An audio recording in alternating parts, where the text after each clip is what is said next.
I think I am that professor that people are so scared that I've lost half the audience. Uh, Maybe we can cozy up. If some people want to move in front, I'll get a little comfort that it's not going to be so bad. Uh, so people can move a little bit in front, or the new people who are joining in can move in front. I don't know whether I'm standing between some other panel or some other tea break, but I've been here before once, and I was today asked to talk about the privacy bit has been added very lately on data innovations. What's happening globally, what's happening in the world around us, and what are the lessons that all of us can take from these innovations that are happening in the data world.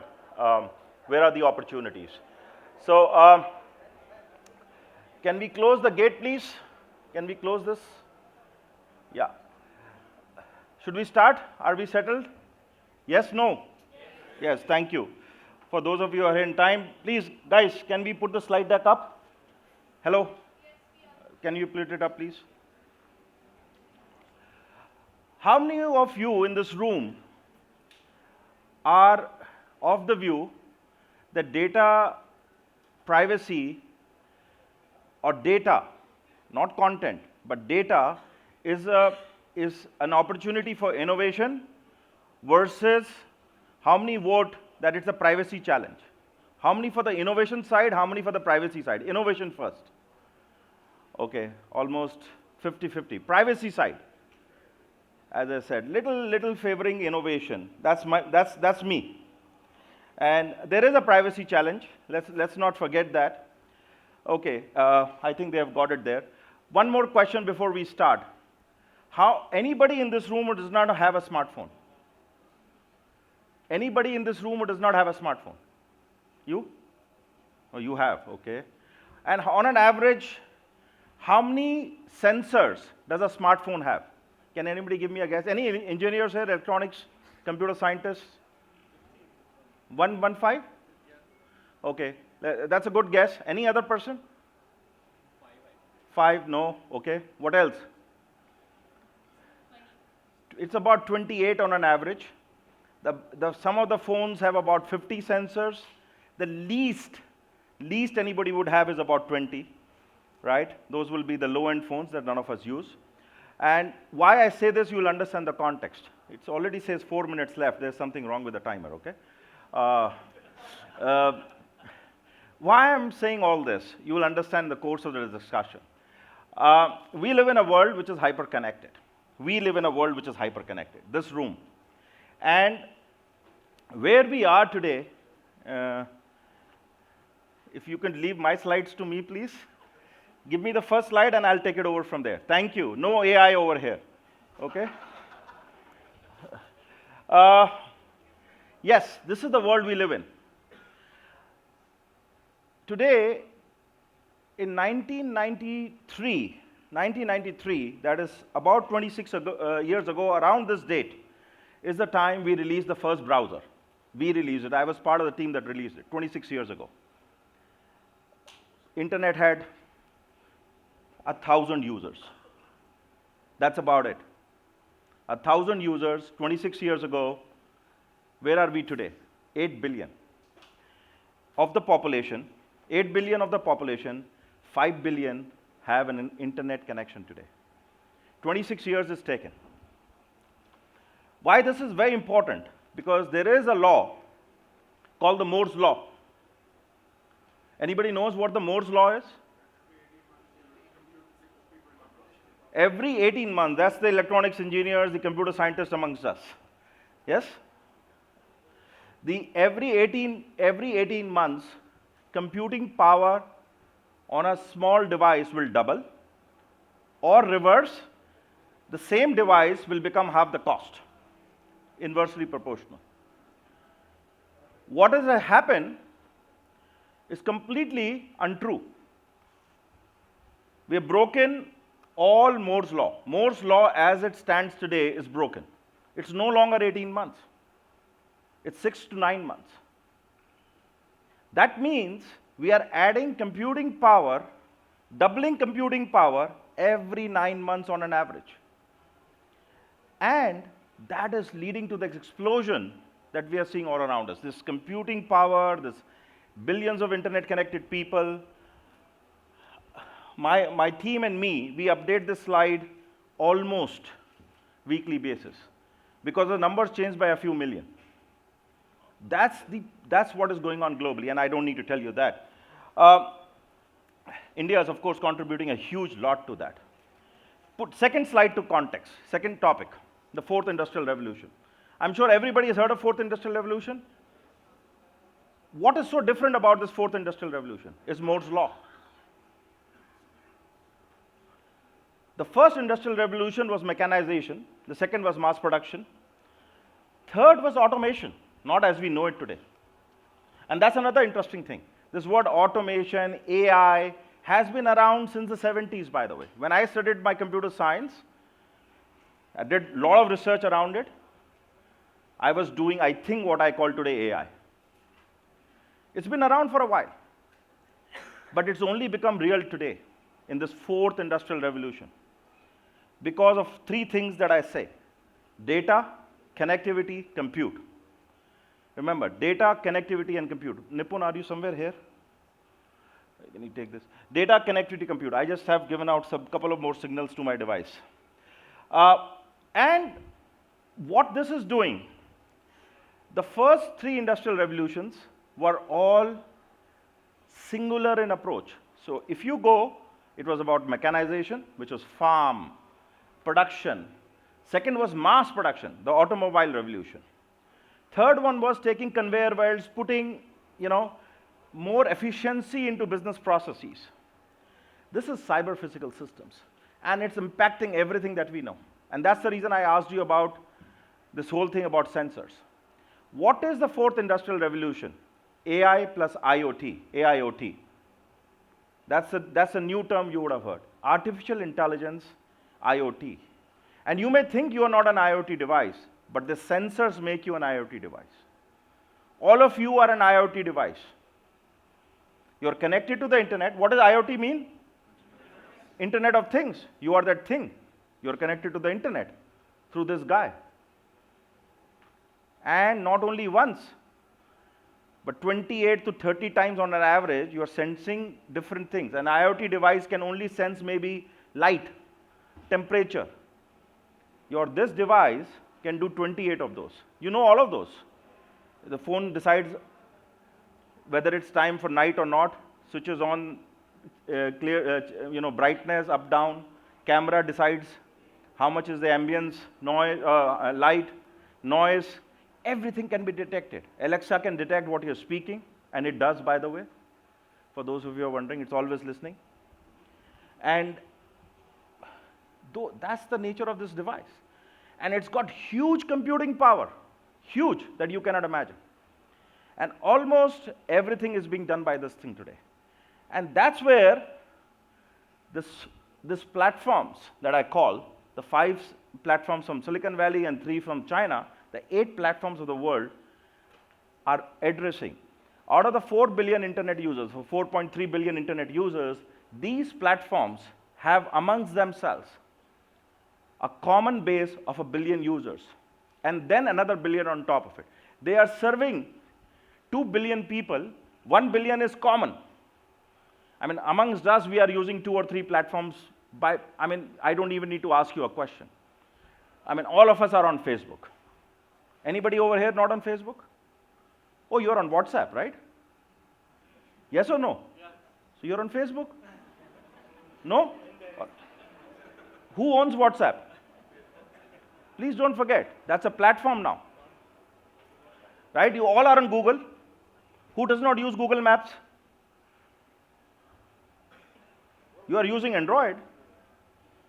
What do you use as a base, my friend? You may be very safe. No Gmail? Oh, you are pretty safe. But then you are on another platform. As I said, you are at least on 2 platforms, if not more. So there's 1 billion common users. There's 2 billion overall. And why this is very important is that what has happened, I don't do this discussion in this slightly different room, but I always used to say data is the new oil. I kind of started that term long ago because none of these platforms 15 years ago existed. Or they existed and we thought they are search engines, right? Or they're some booking sites or something like that, or books delivery site. 15 years, they've all pivoted to being the massive fourth industrial revolution AI/OT engines. The AI/OT engines. Remember that, they are an AI/OT engine. And give you an example of this one AI/OT engine is a company called Google, which is no longer called Google, it's called Alphabet. Google represents, as we know it today, on the bottom, this YouTube, Gmail, whatever else, only in the future, 1/3 of Alphabet's business. Only 1/3. Where is Alphabet going to? Google AI, DeepMind, Waymo, automated cars, energy, homes with Nest, drug research, Verily, Calico. So it's going to, and remember the slide back on fourth industrial revolution. Healthcare, banks, financial inclusion, Google Pay, impacting governance, environment, that's your home, Google Nest, education, Google Classroom. There is, these companies, these platforms, I don't no longer call them companies, are becoming the mammoth data banks for this AI to become real. And AI has been around for 25, 30 years, but it was not becoming real. This fourth industrial revolution was not becoming real because of the three things. There was not enough compute power, there was not enough data analytics, and there were not enough data points. All that has converged now, and that's why we are primed for this. And in this hyper-connected, content-using world, what are we doing? Where is India? 8 platforms of the world, probably all of them have either the first or the second highest user base in India. All of them. Do you agree or not? WhatsApp, for the first time disclosed, they have 4 out of the billion users, they have 400 million in India. For the first time they disclosed that. They never did, because India is stopping them to launch WhatsApp Pay. Right? But this is the India story. This is a huge India story. India has suddenly become a platform which is richer than all those 8 platforms. India. Those are private companies, remember, privately owned, whereas what we are doing in India is not owned by one corporation. It's owned by the people of India. It's India. And we are an potent force when it goes into the fourth industrial revolution because of 2 reasons. Number 1, Indians have more connectivity in a democratic setup than anywhere else in the world. The only other country ahead of us is China, right? And it has a wall of its own. India has a huge financial inclusion. These are very important numbers to understand what has prospered India's fourth industrial revolution journey. And I've talked about what is the India stack, the technology at the base of India. That's India's platform. Now, why this is so interesting? Why this is so interesting, and then we'll understand the context of what I'm saying. The platforms globally are adhering to the top billion. I always call it the top billion. Means you have to be connected to a connection, internet connection, to be able to use that platform. Yes or no? Can you use Facebook? Well, they said that you could use Facebook without an internet connection, but you had to use Facebook Basics, which was an internet connection. But technically, none of these platforms will work without a internet connection. India had a different problem. India had a problem that we had 5 years ago. Out of a population of 120 crores, only 12% people connected to the internet. Only 12%, about 14, 15 crores, 150 million people. 2, we had a population which was young, growing, very young, educating themselves mostly, aspiring, but could not afford the connectivity, the internet connectivity, the smartphone cost. We couldn't do that. So what India did is very interesting, and people don't realize this, that we actually flipped the model. We said, and this is India's income pyramid family-wise. India has 260 million families, 1.3 billion people, 260 million families. That's general rule that the government uses, 260 million families. And India decided that we are going to flip the model. We are going to make our digital platforms bottom up. And that's the game changer, and that's the message you need to understand when you discuss any productivity or anything else. What has happened in India is, and this is a very deep thinking, that we realized that the orange, green, and the blue get served themselves. The green, find it, yes, don't find it. The orange was where the real middle class was, not the green, and we had to serve the red. And what we did, we flipped our design for India, the India platform model, to be mobile first, which is not a smartphone, it's mobile first. Regional languages, voice enabled, many people would be amazed at this. Assisted mode, lowest tech, lowest common technology, and offline. And what is an offline mode in India? You can walk in to a service center, a citizen service center, and do a banking transaction, enabled digitally. The transaction is enabled digitally, the enrollment is enabled digitally, but it's done offline, because you don't have the literacy or maybe the high-speed internet connection in a village. And do you know how many transactions like that happen? Have you heard of common service centers in India? Anybody? A few people. You know, this is a network bigger than all the banks in India combined together. All the banks, put them together, SBI, Postal Bank, Punjab National Bank, whatever bank you can think of, just add them together. You'll still fall short of this network. This is the India model. Assisted, you have to have local language access. But the pipe is enabled digitally, completely. The servicing is enabled digitally. What we did with that is, we flipped, and we got all these 260 million families, couple of things. All have a phone today. 2, all have an identity, mostly everybody. 3, all have a bank account. 4, 3 is very important, all have a bank account, by the way. Every single family has a bank account in India, by the way. Many people would not understand the significance of that. That means they can pay and buy things.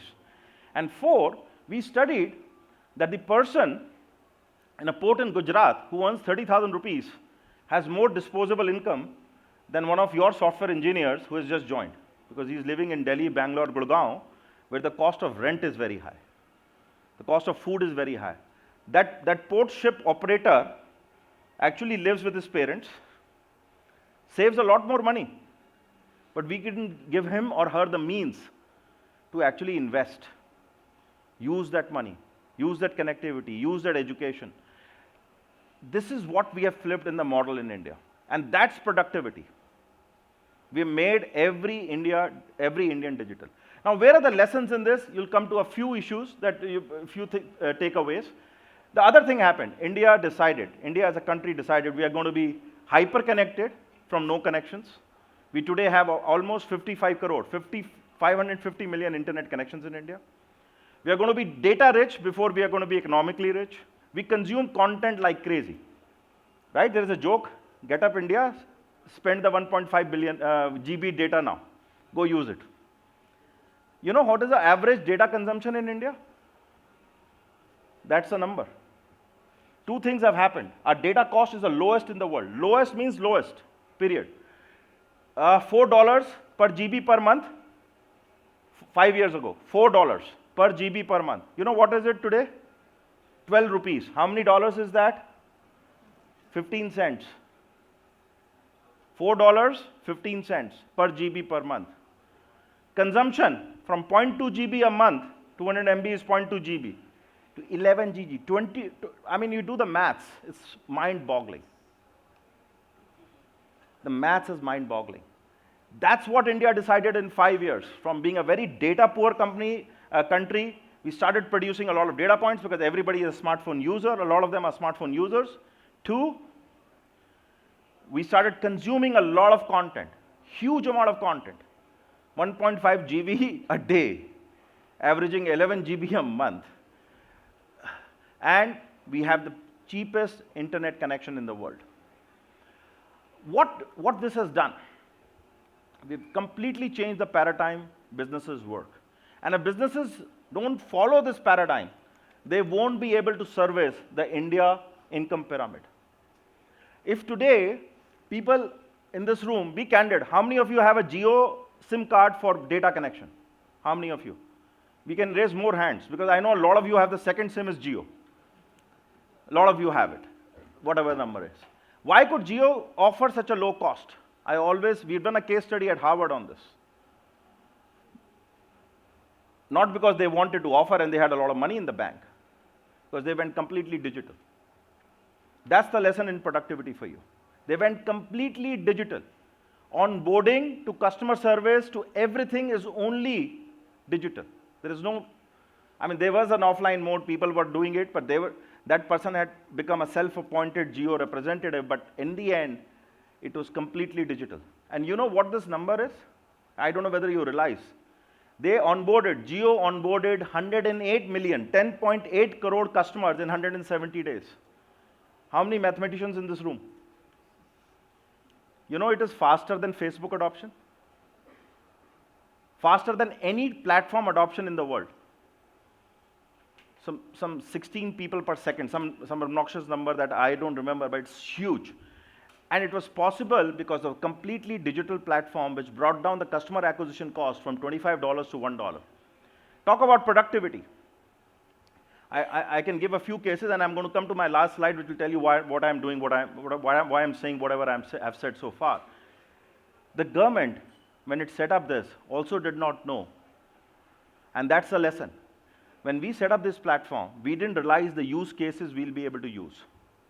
Businesses are using it today, startups are using it, HR companies are using it, LinkedIn, I saw outside, or Skype, all of them said we'll do an Aadhaar-enabled interview verification or something like that. A lot of things came about. And when such amount of innovation started happening on this platform, of course concerns of privacy came, a lot of them have been addressed. This is an ever-growing world, it will get challenged, and more things will get addressed. But see a use case the government did. One of my favorite use cases, for the citizens, for the senior citizens, who couldn't go every month or every 6 months to 12 months to a government office to do what is called proof of life, to get their pension. How do you think they do it today?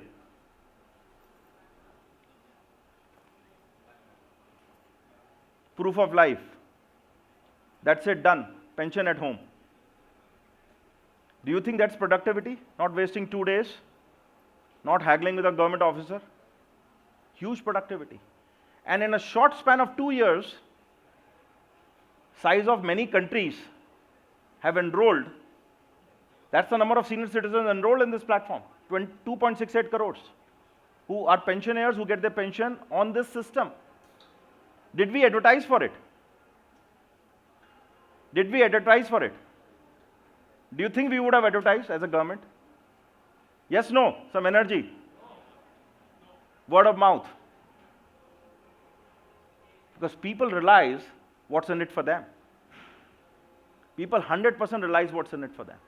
And they got it. Where lies the lessons? All platforms in the world today, including the India platform, what is called the India stack or the Aadhaar stack, are trying to achieve one thing. That in your customer/citizen/client, whatever you call him or her with that name, you can acquire customers better, you can manage them better, retain them, and then think about monetization. And in that cycle of AMRM, acquire, manage, retain, monetize, whether it's financial inclusion, or it's Jeevan Pranam, or it's Jio, the whole interaction is becoming digital. Really, now it's becoming AI-based. There may be a human typing behind it as a joke, but at the end of it, it's driven by AI. Now, real-time decisions, I know banks are using it all the time to give you credit decisions. Government is using it all the time on small, small things. And India has suddenly become a data billionaire. And this is the biggest resource we are sitting on. Now, we have to balance innovation with privacy, with access, and all these three axes, and with development. Not any model of Europe or America or of China can be imposed upon India. When people argue privacy, great, we should argue that, but balance, right? We are ready to give our privacy away to a face app, right, or a true caller. But when it comes to solving societal problems, we challenge it. We should challenge it, balance it out. What is good, we should understand, and if it has a huge impact, see what can be the counter solution to that so that the impact gets reduced. Country like ours, diversity like ours, will always have impact. Till today, India has officially 22 languages, and I know I'm out of time. I said that the Digital India platform supports regional languages. Still only 19 languages. 3 are still remaining. Do you think we excluding them? No, we are not able to build the right script to support that language. Right? We are getting there. It's work in progress. It's the Google's or Microsoft's or Apple's 150th version that you're using for this year itself. That updates every second day, it automatically updates, you don't raise a hue and cry. Technology changes, India is changing. With that, I leave you with some thoughts. I know I'm out of time, so I can't take questions, but thank you for listening to me and being here. Thank you very much.